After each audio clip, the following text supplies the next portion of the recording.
Hey everybody, welcome to the top new iPhone 10 features video. In this video, I'm going to talk about the top new features of the iPhone 10 and illustrate the changes in the way we do some of the things you've always done with your iPhone.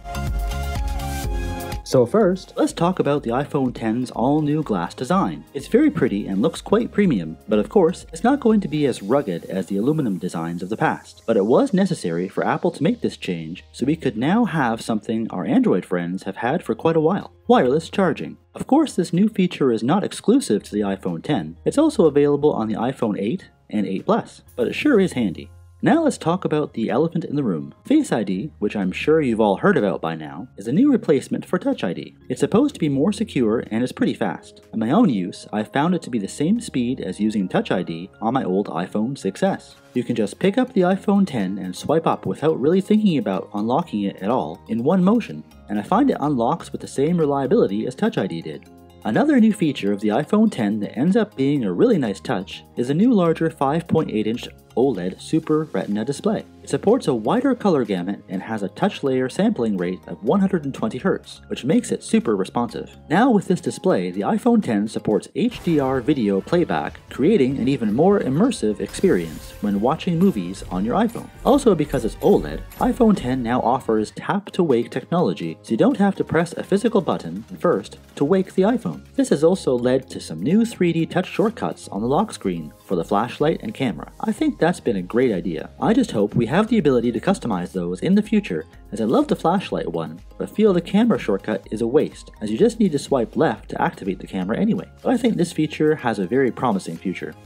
One new feature that a lot of people are pretty excited about is a new portrait lighting mode. This mode can be used on both the front and rear-facing cameras on the iPhone 10, versus just the rear-facing camera on the iPhone 8 Plus. The feature is still in beta, so the results are kind of a mixed bag, but the technology behind it is pretty cool. To use portrait lighting mode, just launch the camera app and swipe the mode left once to portrait. I found the effect was kind of a mixed bag with my pets.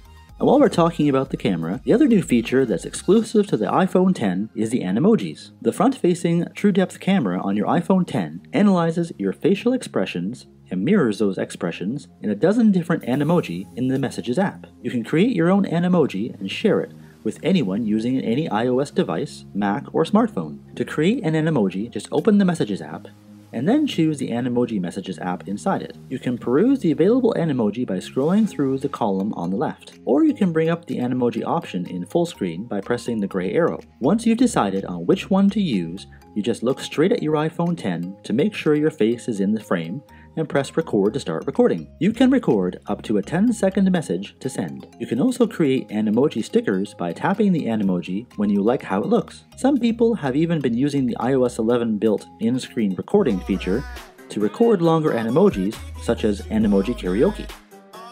Getting back to the new Super Retina OLED display creating a new nearly bezel-less iPhone at the cost of not having the home button, it's caused the way we do some things on the iPhone to change. First off, the basics like closing an app or using the app switcher have now changed to new screen gestures. I explain this more in my video, iPhone 10 Gestures, Tips, and Tricks. I'll leave a link in the description below so you can check that out. But the new bezel-less design has also changed how we take screenshots. Now if you want to take a screenshot, you just press the side button and the volume up button at the same time. And since we have Face ID now instead of Touch ID, there's been a minor change in how you use Apple Pay. Now you double click the side button, look at the notch to pass Face ID authentication, and then hold your iPhone up to the card reader. I find that this is not quite as smooth in action as it was with Touch ID, but is far from a deal breaker as it's still really quite simple and convenient. We just have to get used to it.